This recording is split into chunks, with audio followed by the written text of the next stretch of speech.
Hola, buenas tardes. Soy Aranza Wade y yo voy a hablar del capítulo 9 de Cómo estadísticas del libro de Cómo mentir con estadísticas.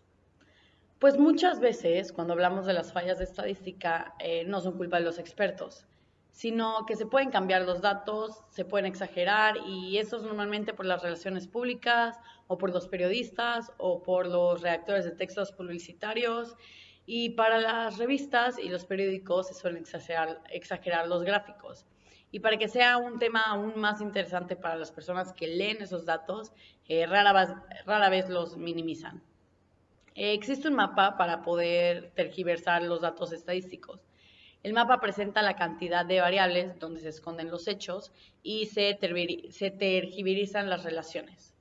Es decir, hay una manera de saber si hay una falla en la estadística o no.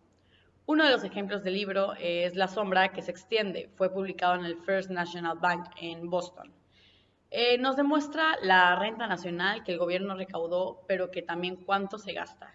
Esto se hace referente en la zona de los estados de Mississippi, excepto Luisiana, y Arkansas y una parte de Missouri. Esto se hizo porque querían indicar que los gastos del gobierno federal eran iguales que los ingresos totales de la población de los que indiqué. Hacen un engaño escogiendo que los estados de gran extensión, pero que sus ingresos son reducidos, ya que la densidad de la población es muy baja. El libro igual nos indica cuánto ascienden los ingresos medios de una familia americana. Hay un capítulo anterior que la Oficina del Censo dio la cifra del año de 1949, que es de $3,100 como los ingresos medios de una familia, convirtiéndolos en el peso mexicano y en el dólar actual, hablando del 2021, si lo queremos poner así, es una cantidad de 62,000 pesos por familia de ingresos medios. Eso en el mismo año de 1949 se alcanzaron la cifra de $1,504, que en ese entonces era muy raro que las cifras se elevaran a ese nivel. Las cifras de los porcentajes se basan en números pequeños. Son porcentajes que tienen mucha probabilidad de ser falsos o engañosos.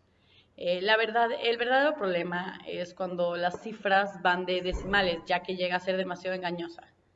Se recomienda que cuando se compruebe una estadística se pueda buscar la tendencia de que alguna persona se introdujo en las cifras totales.